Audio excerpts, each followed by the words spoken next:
Bien, como última ponencia tenemos al doctor Hugo Tasaico, nuestro jefe del servicio de hemodiálisis, con el tema enfermedad renal diabética. Este tema, más que controversial, es un tema que está en auge. Y ustedes podrán observar que el tema no es nefropatía diabética. El tema está relacionado a la enfermedad o al riñón y la diabetes. Cuando nosotros hablamos de diabetes, se nos paran los pelos, se nos para todo. Y más aún en la consulta externa. Y mayor preocupación en nuestros pacientes que están recibiendo terapia de reemplazo renal, como es la hemodiálisis. Y cada vez la incidencia de pacientes con enfermedad renal crónica terminal secundaria a la diabetes está en aumento. Y decimos que está en aumento porque cerca del 52%, y ya la literatura también está hablando, la diabetes está comandando como una de las primeras causas de enfermedad renal crónica terminal, con sus diferentes complicaciones. En segundo lugar está quedando la hipertensión.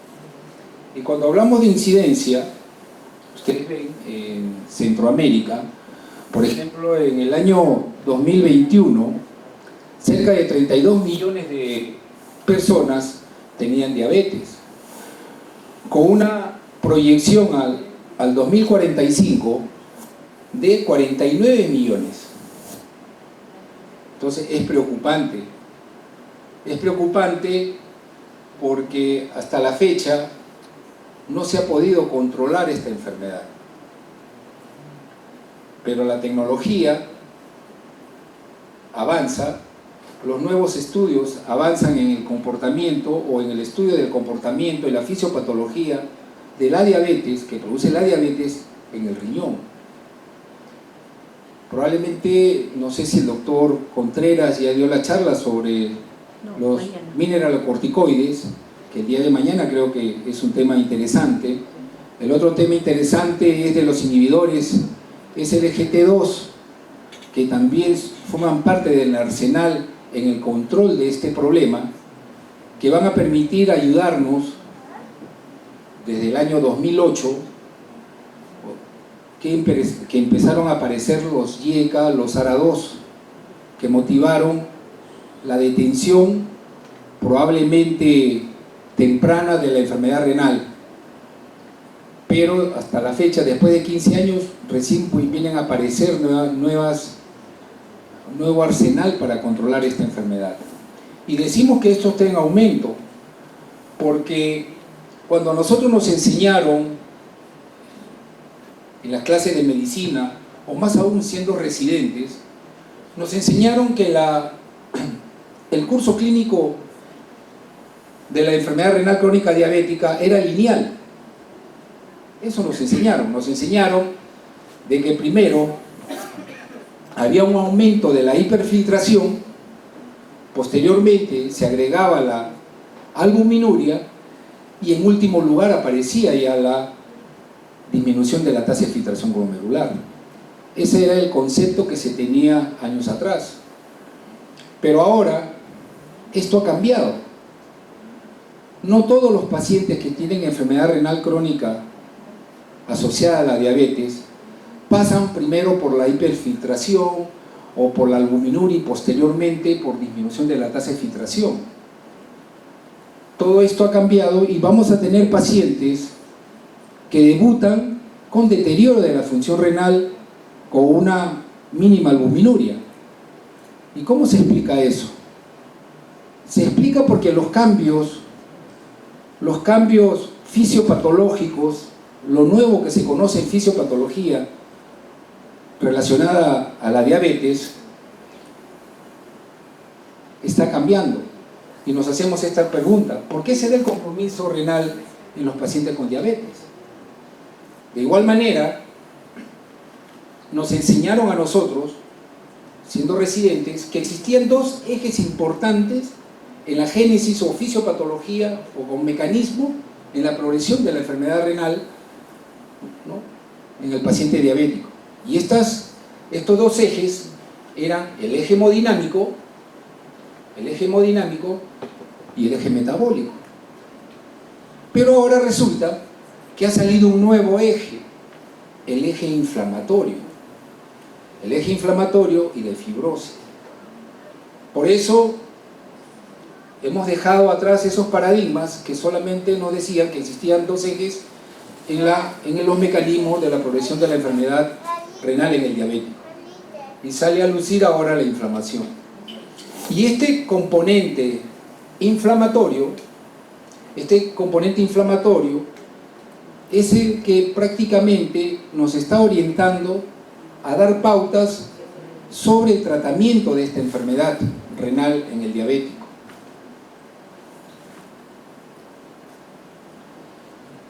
Y dentro de este componente inflamatorio, por eso que se dice que la enfermedad diabética es una enfermedad inflamatoria. Como enfermedad inflamatoria, también tiene un componente de afectación a todos nuestros órganos, específicamente endoteliales. Y dentro de los mecanismos inflamatorios que se producen dentro del riñón, es en primer lugar la toxicidad intrarrenal. Esta toxicidad intrarrenal hace que el riñón se comporta también, el tejido renal, como un tejido inflamatorio. La glucotoxicidad que se presentan en estos pacientes por los niveles altos de glucosa hace que se convierta esta en un material tóxico para los riñones. Ni qué decir del cotransportador SGLT2, que últimamente está formando parte de la fisiopatología en el tratamiento de la hiperglicemia o del tratamiento de los pacientes con enfermedad renal crónica diabética. De igual manera, existe otro factor involucrado como vía importante, el factor 1 inducible de hipoxia. Hace un momento, el doctor Salazar hablaba del fenómeno hipóxico a nivel medular.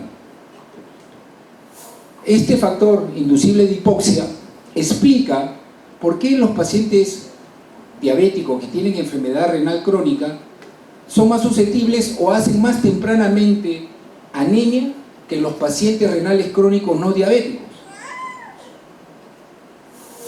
Asimismo, los mineralocorticoides, los receptores del mineralocorticoides, ustedes saben de que no solamente existen en las células endoteliales, en los podocitos, en el mesangio, y participan también como activadores de los problemas inflamatorios a nivel renal. Últimamente, el DPP4 también es otro de los factores inflamatorios donde participa el componente inflamatorio. Se ha visto de que el tratamiento dirigido a controlar este DPP4, que participa en lo que es la fibrosis tisular en el tejido renal, impide con el tratamiento, bloqueando este DPP4, la regresión de algunas formas de fibrosis a nivel renal en el paciente diabético con enfermedad renal. Y si queremos conocer un poquito más, hablamos ya de los mecanismos moleculares. Como el riñón es un órgano también inflamatorio, tenemos que entender que los riñones son inflamatorios, tienen componente inflamatorio. Se ha estudiado mucho al complemento también, la vía alterna del complemento. Esta vía alterna, los procesos inflamatorios, hacen que se activen, por un lado, se active el problema del aumento de las citoquinas, estas asociadas lógicamente por la toxicidad también de la glucosa, del estrés oxidativo que existe a nivel del riñón, hace que el factor de necrosis tumoral, las interleuquinas, estén activadas y estas produzcan también injuria a nivel renal. Aquí les presento un trabajo realizado por el doctor Rico Fontano, Fontalvo, es un nefrólogo colombiano, que han hecho estudio también sobre la actividad del complemento en la génesis y en la fisiopatología también de la enfermedad renal en la diabetes. Y asimismo, la trayectoria que pueda tener la diabetes, están involucrados dos factores muy importantes. Por un lado, la declinación del filtrado glomerular y por otro lado, la albuminuria. Esos son los dos marcadores que generalmente van a participar independientemente de los factores asociados, ya sea demográficos, ya sea factores relacionados a la dieta, a los fumadores, ¿no? La edad, los problemas de los inhibidores de la SGLT2 o de las lesiones que puedan existir, como siempre nos enseñaron, de la fibrosis nodular cuando se hacían las biopsias renales. Están involucradas entonces las dos trayectorias fundamentales que tienen que participar siempre, como es la albuminuria y la disminución de la tasa de filtración glomerular. ¿Y esto a qué conlleva? Conlleva a que también en años anteriores, cuando éramos residentes, nos enseñaron que solamente debería existir un fenotipo clásico. Nos enseñaron del fenotipo clásico de la diabetes.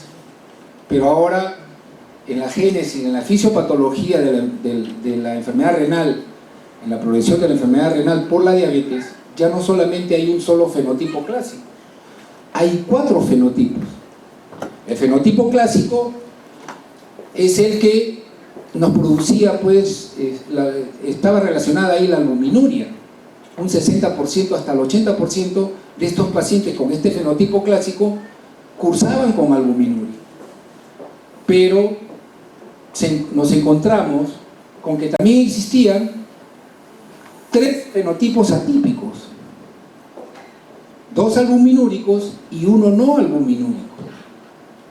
Entonces eso también nos demostraba de que había pacientes diabéticos que tenían declinación de la tasa de filtración, pero no tienen albuminuria, o la albuminuria es mínima.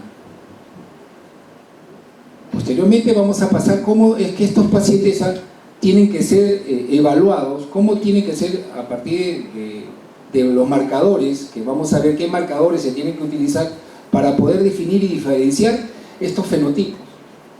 Este es el fenotipo clásico que nos enseñaron, que nos decían, ¿no?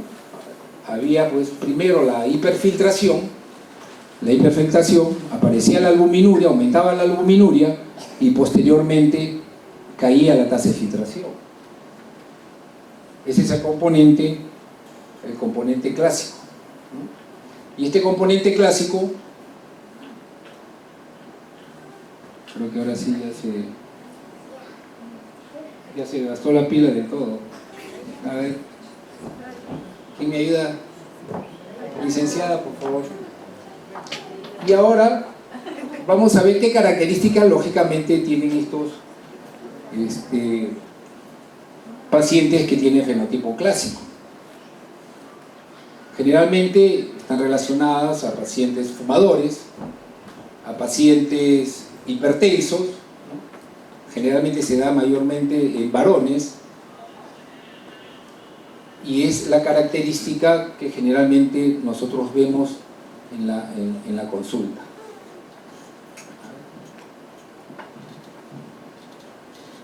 Aquí es una lámina donde el componente clásico, la progresión de la enfermedad renal diabética, cursaba con hiperfiltración, aparecía también en forma paralela también la albuminuria, para posteriormente declinar la hiperfiltración y declinar la tasa de filtración glomerular. La siguiente. Entonces decíamos, los pacientes con enfermedad renal crónica diabética clásica son generalmente varones, obesos, hipertensos, fumadores, que presentan albuminuria elevada, ¿no? Los triglicéridos altos, etc. Y dentro de las lesiones a nivel renal, lógicamente aumento del mesangio, ¿no? Las lesiones nodulares y las famosas lesiones de Kimmel-Whitton, que siempre nos han enseñado en la universidad, la arteriosclerosis, etc. La siguiente. Y los otros fenotipos, habíamos dicho que también habían tres fenotipos, uno no albuminúrico y dos albuminúricos. La siguiente. Dentro de estos atípicos tenemos los pacientes que tenían albuminuria pero no proteinuria, y que estos, lógicamente, declinaba la función renal, pero a veces con una mínima albuminuria, entre 50 y 100, pero eran no proteinúricos. La siguiente. ¿Y qué sabemos de la enfermedad renal no proteinúrica? Que es la que también nos debe interesar, porque dentro de nuestros pacientes nos vamos a encontrar hasta en un 30% probablemente de estos pacientes que no van a cursar con proteinuria, con la proteinuria clásica. La siguiente. ¿Cuáles son esos mecanismos fisiopatológicos que estos pacientes tienen? Hay factores que pueden explicar, ¿no?, la progresión del daño renal, ¿no?, sin proteinuria. El envejecimiento, vamos a encontrar que el envejecimiento renal es más rápido, hay una fibrosis intersticial, hay una isquemia vascular, que este es lo patognomónico que vamos a encontrar en los pacientes no proteinúricos, o sea, la lesión netamente vascular.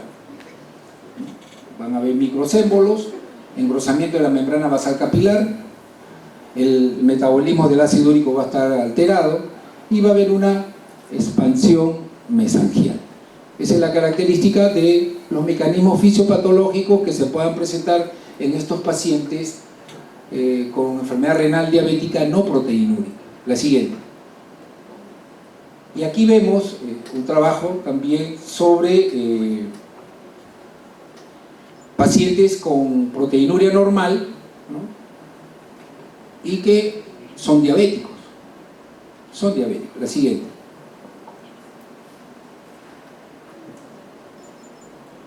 Dentro de las características que tenemos en estos pacientes, la siguiente, es que si esto lo comparamos con pacientes hospitalizados, generalmente estos pacientes no proteinúricos, en cuanto a la mortalidad, está un poco más elevada. En cuanto a los problemas de hospitalización, son los pacientes que con más frecuencia se hospitalizan. Y la incidencia de falla renal es más rápida, en algunos casos, hasta un 40%. Y siempre nos enseñaron y nos dijeron de que todo paciente con enfermedad renal crónica diabética tenían problemas de retinopatía diabética. En estos casos de los pacientes no proteinúricos, solamente encontramos de un 20 a un 30% de pacientes que pueden hacer retinopatía. Un 70% no la hacen. Eso nos hace diferenciar frente a qué paciente podemos estar y la forma de abordaje de este tipo de pacientes. En este tipo de pacientes, con este tipo de paciente, con este fenotipo atípico no albuminúrico, es más frecuente en las mujeres. Es más frecuente en las mujeres, lógicamente de igual manera con hipertensión y relacionadas también a la obesidad. La siguiente. En cambio, la enfermedad crónica renal diabética proteinúrica es más frecuente en el varón. La no proteinúrica es más frecuente en la mujer. El otro fenotipo es la declinación rápida, va paralelamente con la declinación rápida de la tasa de filtrado glomerular y la albuminuria. La siguiente. muchas veces estos pacientes empiezan muy rápidamente con la declinación de la tasa de filtración. ¿Quiénes podemos encontrar acá? Pacientes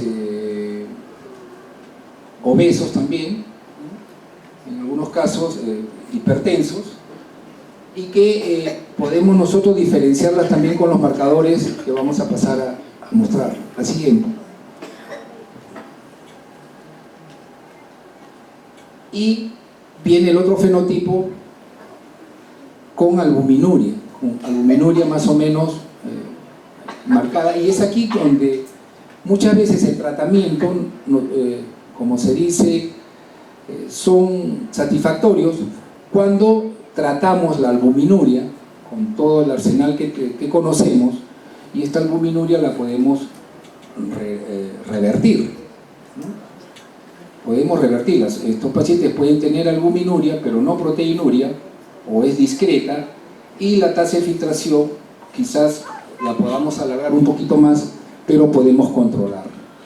Entonces decimos, la siguiente, decimos que la enfermedad renal crónica diabética ha cambiado el paradigma antiguo de que solamente existían 2 ejes, y ahora existen 3 ejes con el inflamatorio, y que solamente existía un fenotipo, el fenotipo clásico, y ahora existen 4 fenotipos. 4 fenotipos. La siguiente. ¿Y dónde están los biomarcadores?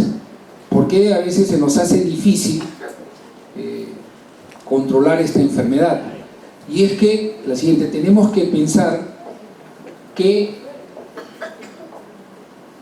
en primer lugar, para tratar un paciente tenemos que conocerlo bien, tenemos que ver el perfil del paciente que tenemos al frente.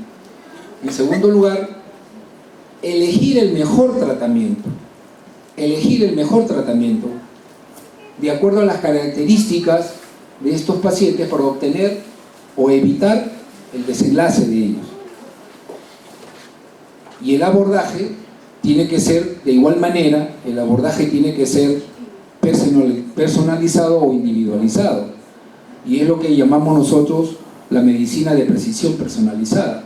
Esto nos va a hacer de que el paciente, cada paciente, nosotros no vemos paciente, no vemos enfermedad, sino vemos pacientes.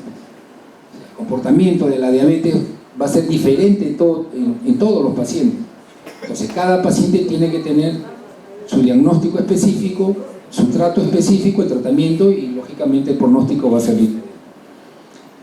Este rompecabezas nos va a permitir, en primer lugar, valorar los estadios de esta enfermedad renal, si son albuminúricos, son hipertensos, cómo está su índice de masa corporal, cómo está el perfil glicémico, cómo están los lípidos, ¿no? Y el riesgo que tienen estos pacientes al recibir algún tipo de tratamiento. El día de mañana vamos a ver un tipo de tratamiento también sobre los inhibidores LGT2 que inicialmente fueron seleccionados para problemas cardíacos, pero que ahora se han convertido como protectores renales. Como protector renal, como los YECA, como los ARA2, también estos se han convertido como protectores renales, así como los mineralocorticoides, la espironolactona y la feronona, que el día de mañana el doctor Contreras va a discernir. Y estos nuevos biomarcadores relacionados a la enfermedad renal diabética, tenemos biomarcadores que nos van a ayudar al diagnóstico, tenemos biomarcadores que nos van a ayudar a evaluar la terapéutica, y tenemos biomarcadores que nos van a ayudar al pronóstico de la enfermedad. Entonces, yo lo que les digo siempre a los alumnos, se tiene que investigar, se tiene que leer, porque todos los días la medicina está cambiando. Y los nuevos mecanismos de tratamiento, los nuevos mecanismos de abordaje con estos nuevos biomarcadores nos permiten tener mejores resultados. La siguiente. Este es un trabajo también que realizó el doctor Rico Fontalvo sobre la medicina de precisión. Él hace mención de que todo paciente, y eso nos enseñaron también en medicina, en la formación de semiología, que nosotros no vemos enfermedades, sino vemos pacientes. El comportamiento de una enfermedad es diferente en cada paciente, y como tal, cada paciente tiene que ser evaluado como es. Y esta medicina de precisión aplicada a la enfermedad renal diabética nos va a permitir el mejor abordaje. La siguiente. Un mensaje para que se lleven a casa, y aquí está la respuesta probablemente de las preguntas que se hacen, porque se hace un pretest con la finalidad de medir el conocimiento, cómo estamos, y ahora con las charlas, con las conferencias que han dado los diferentes colegas, ustedes van a salir con otro tipo de concepto, con un tipo de concepto ya un poquito más afianzado, con mayor conocimiento, y nos dice que es muy frecuente el compromiso renal en el paciente con diabetes. Eso es cierto. La historia natural de la enfermedad renal diabética no siempre sigue un curso lineal. O sea, pensemos que la diabetes clásica es una, por el fenotipo clásico, y la diabetes con los fenotipos atípicos o no clásicos tienen diferente comportamiento. En tercer lugar, el anterior por favor. En tercer lugar, antes nos enseñaron que había dos ejes. Ahora ya sabemos que existen tres ejes. Pasarán 2 años más, 3 años, no lo sé, de repente aparecerá un nuevo eje. Pero en la actualidad el eje inflamatorio es el componente que está presente en la enfermedad renal diabética. No todos los pacientes con enfermedad renal diabética son iguales. Es el mensaje que les trato de dar, que cada paciente tiene que ser valorado y evaluado específicamente en forma individual. Debemos fenotipificar a nuestro paciente con enfermedad renal crónica o enfermedad renal diabética. Eso es fácil con los biomarcadores. Eso nos va a permitir diferenciar qué tipo de pacientes tenemos y la forma de abordaje. Y por último, debemos avanzar en la búsqueda de biomarcadores más tempranos. La hiperglicemia, ya sabemos que es un componente netamente inflamatorio como tóxico intrarrenal, y eso es lo que tenemos que controlar. Este es el mensaje que se les quiere dar, y yo les agradezco. Este era lo nuevo que está saliendo en enfermedad renal diabética, y es necesario que probablemente hayan estudiantes de medicina que tengan a partir de la fecha nuevos conceptos. Y esto no termina aquí. El componente del complemento, la vía alterna de complemento, nos va a explicar todo lo que fundamentalmente existe a nivel inflamatorio. La activación de las incretinas, como el PPD4, nos va a permitir llegar a un mejor tratamiento en el futuro. Yo les agradezco, y si hubiera alguna pregunta, la consultan en Google. Ahí van a encontrar toditito, no se preocupen. Gracias.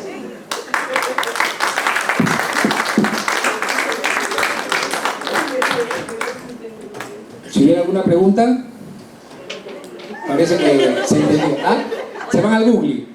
Van a ir al Google. Entonces en el Google van a encontrar todo. Sí, señorita.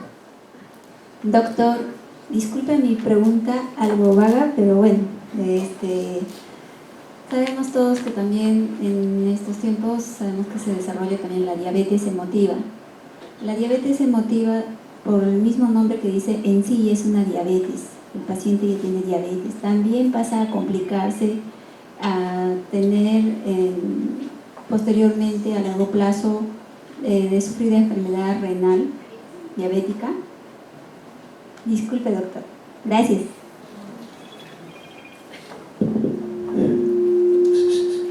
Sí, se escucha, ¿no? No hay problema. Bien, esa es la discusión que siempre tenemos,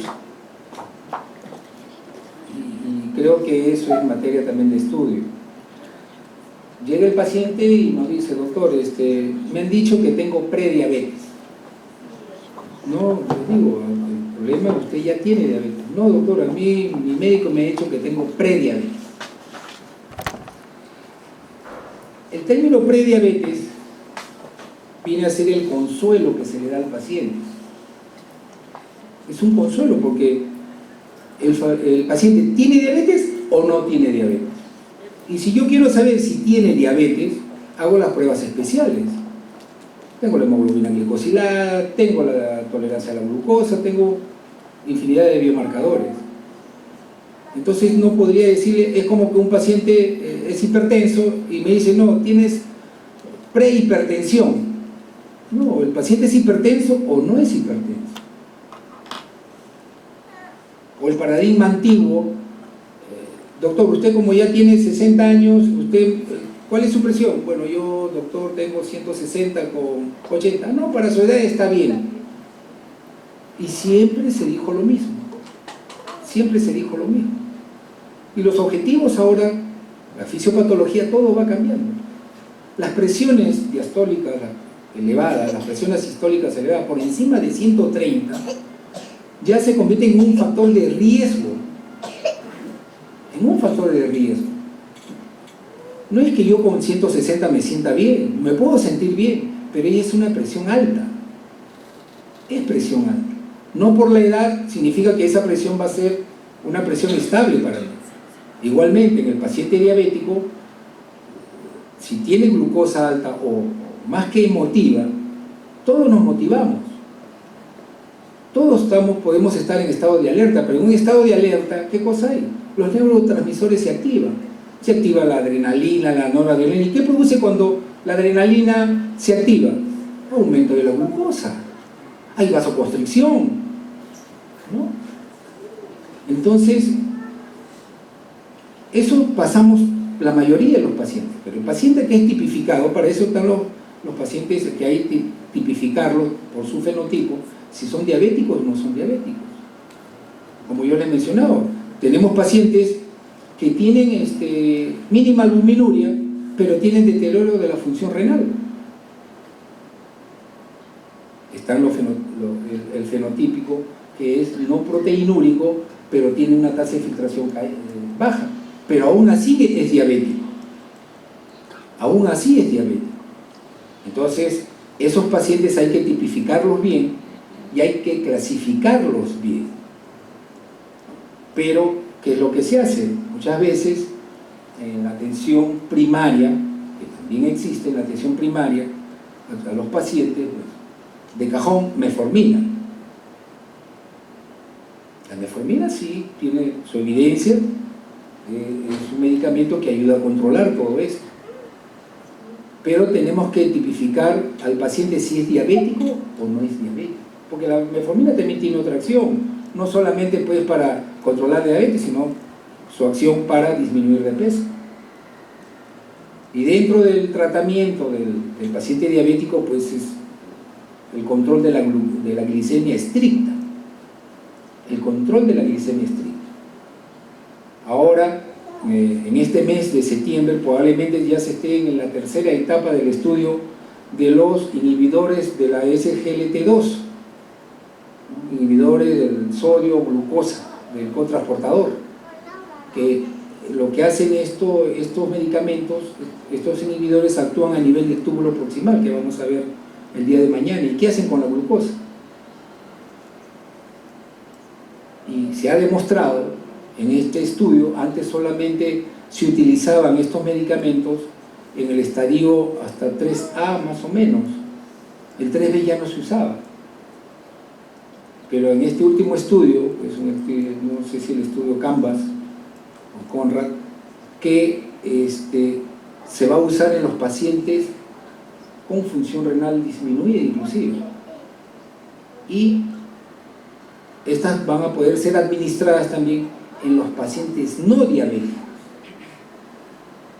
porque se ha comprobado la efectividad como renoprotector, siendo este medicamento de origen para problema cardiovascular. Ahora resultó, hace 5 años resultó que era beneficioso también para el riñón, pero ahora ha resultado que también es beneficioso no solamente para el paciente diabético, sino también para el paciente no diabético. Y los mineralocorticoides también se están convirtiendo como protectores renales. El día de mañana yo les invito a que estén